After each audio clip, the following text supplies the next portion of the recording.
आज के इस प्रजा संग्राम पद यात्रा के समाप्ति कार्यक्रम में मंच पर उपस्थित हमारे बहुत ही जुझारू और कर्मशील और संवेदनशील अध्यक्ष सम्माननीय श्री संजय बंडी जी,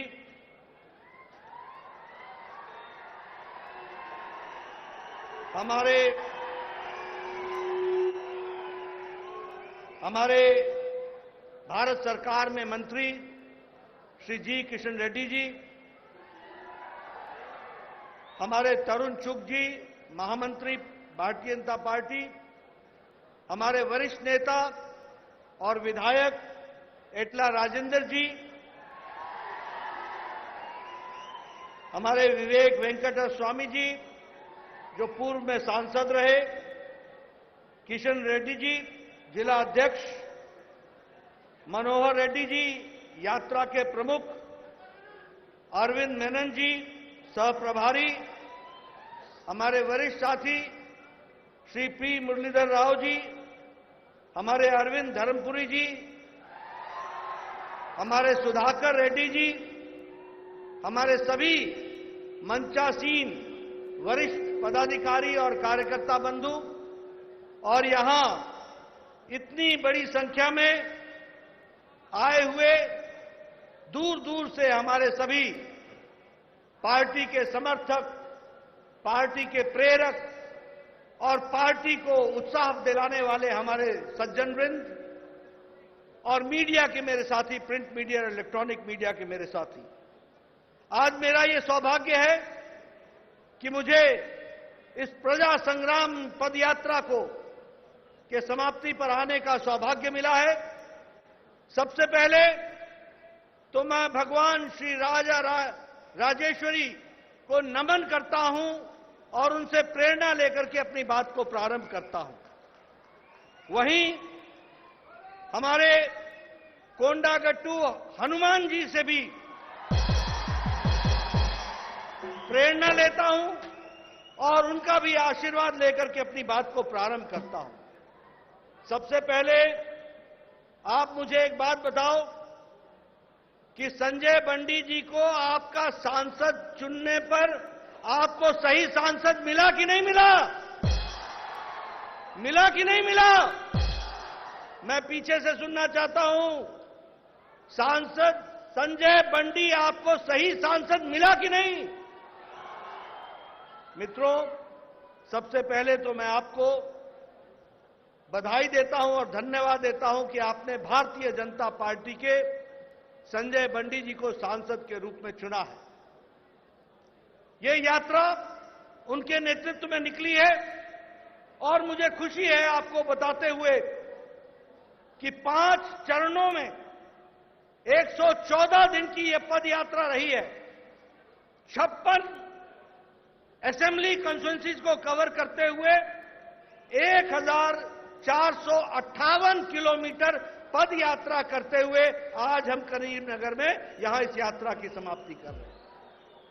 मित्रों, यह यात्रा रुकने वाली नहीं है, यह तो शुरुआत है।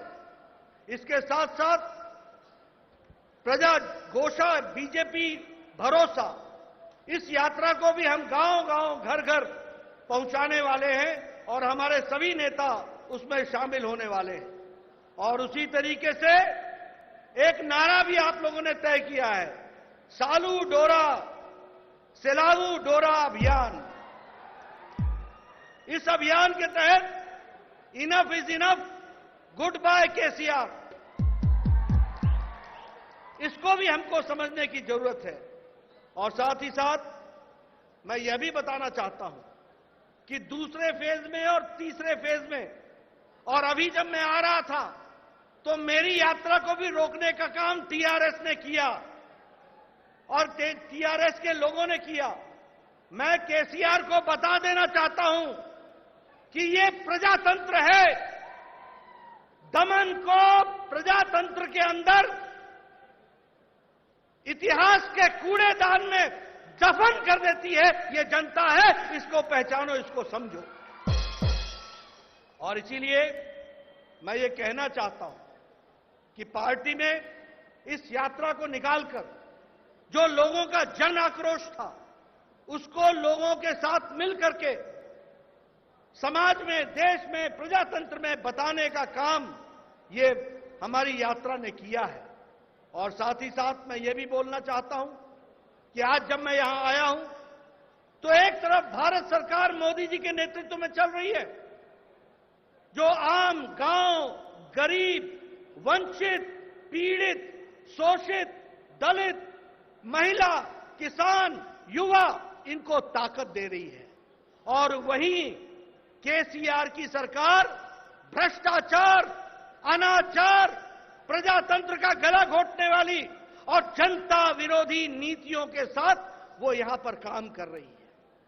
ऐसी सरकार को न रहने का अधिकार है, न काम को आगे बढ़ाने की दृष्टि से उन्होंने कोई काम किया है।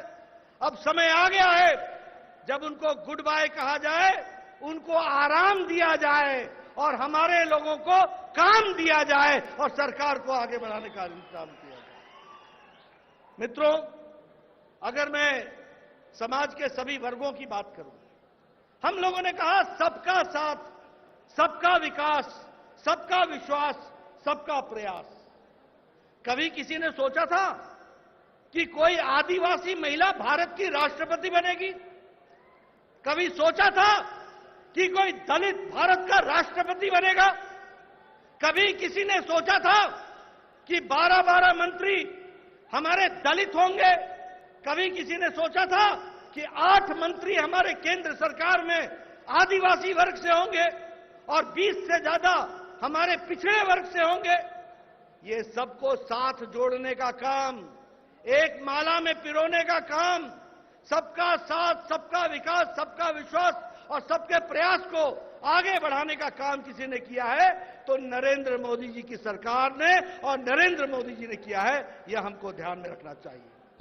मैं इसके साथ साथ यह भी बताना चाहता हूं कि विकास के दृष्टि से आज अगर मैं तेलंगाना की बात करूं तो जो सड़कें बनी हैं वो पिछले 5 साल के अंदर केंद्र सरकार के द्वारा 4,996 किलोमीटर बनी है, 4,996 किलोमीटर। इसका मतलब यह हुआ, और उसमें 104 लाख रुपए, करोड़ रुपए खर्च हुए हैं हाईवेज इन तेलंगाना। इसका मतलब यह हुआ कि लद्दाख से तेलंगाना की जो सड़क बनती है उतनी सड़कें यहां पर बनी हैं। ये केंद्र सरकार ने करके दिया है। उसी तरीके से 4 लेन का फ्लाईओवर, एलिवेटेड कॉरिडोर, ये सारी चीजें विकास के दृष्टि से यहां पर काम हुआ है, उसको आपके सामने मैं रखना चाहता हूं। अगर मैं जल जीवन मिशन की बात करूं, हर घर जल पहुंचाने की बात की है तो 1,91,00,000 घरों में इसको पहुंचाने का 1,91,000 लोगों के घरों में इसको पहुंचाने का काम किया है। उसी तरीके से नए हाउस होल्ड्स, नए घरों में 38 लाख घरों में घर घर जल पहुंचाने का काम किया है। उसी तरीके से अगर हम देखें तो आज मुझे दुख के साथ कहना पड़ता है कि यह स्टेट तेलंगाना जो एक समय में सरप्लस स्टेट थी, उसको आज डेट में डालने का काम किया है तो केसीआर ने किया है। उसको अंधेरे में धकेलने का काम किया है तो केसीआर ने किया है। और आपको जानकर आश्चर्य होगा कि आज तेलंगाना प्रदेश जो आज से 8 साल पहले सरप्लस स्टेट था, आज 3.29 लाख करोड़ रुपए के डेट में खड़ा है ये हमारा प्रदेश। उसी तरीके से केसीआर बोलते रहते हैं कि Telangana is a richest state. मैं उनको करेक्ट करना चाहता हूं, Telangana was a richest state, you have made it a poor state and a debt state. यह भी आपने ला करके खड़ा किया है।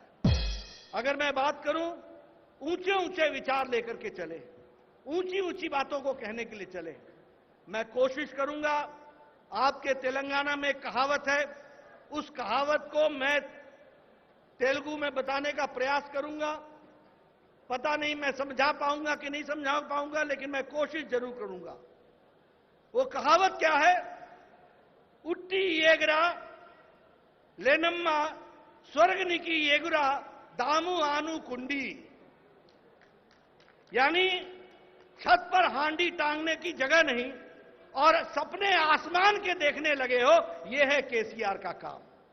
ऐसे लोगों को रहने देना है क्या? ये कुछ आपका भला कर सकेंगे क्या? बताओ मेरे को, भला कर सकेंगे क्या? मित्रों, आज अच्छा नहीं लगता है कहते हुए। ठीक है, केसीआर साहब को गुस्सा आता होगा, लेकिन आखिर एजेंसीज को उनकी बेटी को पूछताछ के लिए बुलाना क्यों पड़ रहा है? क्या कारण है? कौन सी ऐसी चीज है? भ्रष्टाचार में आकंठ डूबे हुए, और उम्मीद क्या लगाई है? भारतम राज्य समिति, अब भारत की राज्य समिति बनेगी, तेलंगाना की राज्य समिति नहीं रह गई है।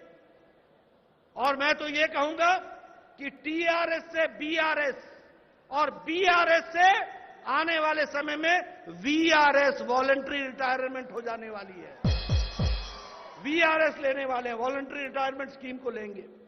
उसी तरीके से अगर दुबाका में हमारी जीत होती है, अगर हमारी हुजूराबाद में जीत होती है, तो आने वाले समय में विधानसभा के चुनाव में आप भारतीय जनता पार्टी का समर्थन करेंगे, ये मेरा पूरा विश्वास है। मैं यहां यह भी बात कहना चाहता हूं, आपका ज्यादा समय नहीं लूंगा, मुझे आने में देर हुई है, मैं जानता हूं, लेकिन मैं आपको बताना चाहूंगा, एक समय में केसीआर कहते थे कि हम प्रजातांत्रिक तरीके से तेलंगाना को चलाएंगे। ये भी कहते थे कि मैं दलित को मुख्यमंत्री बनाऊंगा। बोलते थे कि नहीं बोलते थे? अब उनको बेटा, दामाद, बेटी के सिवाय कोई नहीं दिखता, और कोई नहीं दिखता। और ये प्रजातंत्र के बारे में बोलने वाले व्यक्ति आज पारिवारिक डायनेस्टिक रूल के तरफ जाने की कोशिश कर रहे हैं, परिवारवाद फैला रहे हैं। उसी तरीके से अगर मैं भ्रष्टाचार की बात करूं, तो मैक्रो लेवल पर लूट का काम केसी चंद्रशेखर राव ने लिया हुआ है, केशव चंद्रशेखर राव ने लिया हुआ है। और छोटे स्तर पर, माइक्रो स्तर पर इनके मंत्री और इनके एमएलए ने लूट का काम ले रखा है। मैं ठीक बोल रहा हूं कि नहीं बोल रहा हूं?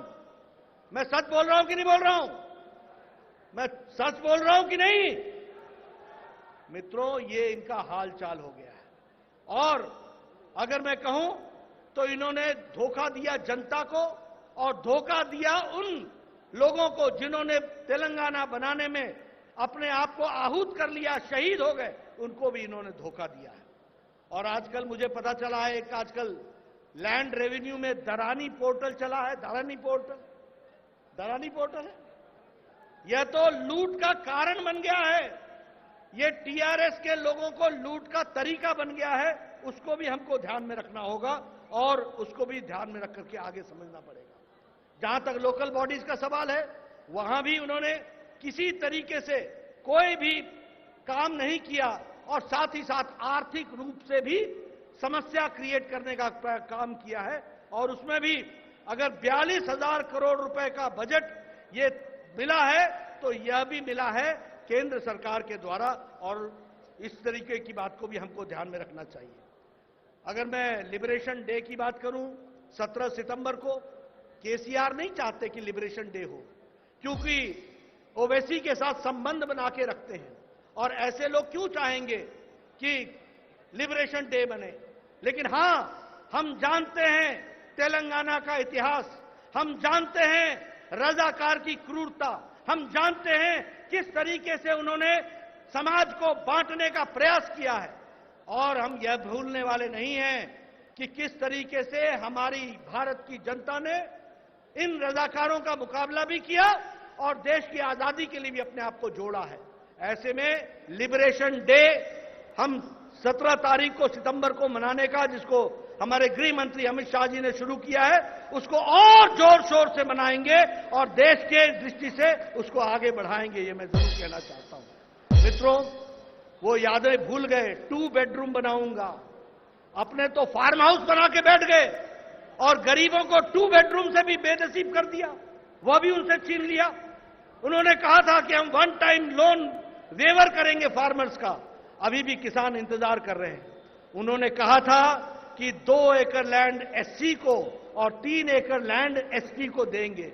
हमारे एससी भाई और एसटी भाई भी इंतजार कर रहे हैं। और स्टाइपेंड के लिए युवाओं को एक बड़ा अच्छा फिगर बताया था, 3,016 रुपीज पर मंथ। ये 16 रुपए क्यों जोड़े थे मेरे को आज तक समझ नहीं आया। ये क्यों जोड़े थे मेरे समझ में नहीं आया। ऐसा लगता था जैसे एकदम जोड़ करके निकाला हो, और 16 रुपए तेरे बनते हैं तो 3,016 रुपए हम तुमको देंगे। आज भी बेचारा युवा इंतजार कर रहा है उस 3,016 रुपए के लिए, वह भी हमको ध्यान में रखना चाहिए। कहा था केजी से पीजी तक हम पढ़ाई करने की व्यवस्था करेंगे, उसका भी क्या किया वो भी आप सबके ध्यान में है। वेलनेस सेंटर्स का नाम बदल करके बस्ती दवाखाना कर दिया। हम केंद्र सरकार की योजना 1,50,000 देश में हम वेलनेस सेंटर बना रहे हैं, और उस वेलनेस सेंटर में 1,50,000 में बड़ी संख्या में तेलंगाना में भी बन रहा है, लेकिन उसका नाम बदल करके बस्ती दवाखाना। अब मैं पूर्व स्वास्थ्य मंत्री रहा हूं, मुझे मालूम है दवाखाना और वेलनेस सेंटर में जमीन आसमान का अंतर है। लेकिन केसीआर को कौन समझाए, चीटिंग करने वाला ओरिजिनल नहीं होता, वो डुप्लीकेट होता है। तो तुम डुप्लीकेट हो, ओरिजिनल हम ही हैं, ये तेलंगाना की जनता जानती है। और इसीलिए मैं अंत में एक बात कहूंगा, आपका ज्यादा समय नहीं लूंगा। जो लोग चाहते हैं कि केसीआर की सरकार जाए, जो लोग चाहते हैं कि टीआरएस की भ्रष्टाचारी सरकार जाए, जो लोग चाहते हैं कि टीआरएस की दमनकारी सरकार जाए, जो लोग चाहते हैं कि टीआरएस का कुशासन वाली सरकार जाए, उनको यह याद रखना पड़ेगा कि केसीआर को कोई हटा सकता है तो वो भारतीय जनता पार्टी हटा सकती है। भारतीय जनता पार्टी इस काम को पूरा करेगी। इसलिए जो लोग केसीआर विरोधी हैं, जो लोग टीआरएस विरोधी हैं, जो लोग कुशासन के विरोधी हैं, जो लोग भ्रष्टाचार के विरोधी हैं, जो लोग वंशवाद के विरोधी हैं, जो लोग परिवारवाद के विरोधी हैं, उन सबको मैं आह्वान करना चाहता हूं, भारतीय जनता पार्टी के साथ जुड़िए, भारतीय जनता पार्टी के हाथ मजबूत कीजिए, भारतीय जनता पार्टी का कमल खिलाइए, और कमल खिलेगा और टीआरएस जाएगा। तेलंगाना में विशुद्ध भारतीय जनता पार्टी की सरकार बनेगी। और मैं अंत में बतौर राष्ट्रीय अध्यक्ष बोलना चाहता हूं कि पद यात्रा बंद नहीं हुई है, पद यात्रा का एक फेज पूरा हुआ है। इसके बाद अगली यात्रा का हम फिर से घोषणा करेंगे और गांव-गांव जाएंगे, जन जन तक अपनी आवाज पहुंचाएंगे। और ये जो एटीएम वाली सरकार है ना, कालेश्वरम वाली, ये एटीएम की सरकार किया, एटीएम बदला जाएगा, ओरिजिनल एटीएम आएगा, जो केंद्र सरकार जिस बात को कहेगी उसको यहां पूरा करेगा और धरती पर लगाने वाला काम करेगा। इस बात को हमको समझना होगा। मुझे पूरा विश्वास है कि आप सब लोग इस यात्रा के लिए मैं शुभकामनाएं देता हूं, और आप आगे बढ़िए, पूरी ताकत से लगिए, तेलंगाना की जनता की सेवा कीजिए, तेलंगाना के जनता को आगे बढ़ाने का काम कीजिए, तेलंगाना राज्य को आगे बढ़ाने का काम कीजिए, और भ्रष्टाचारी सरकार को इससे मुक्त होइए। इन्हीं शब्दों के साथ बहुत बहुत धन्यवाद। जय भारत, जय तेलंगाना।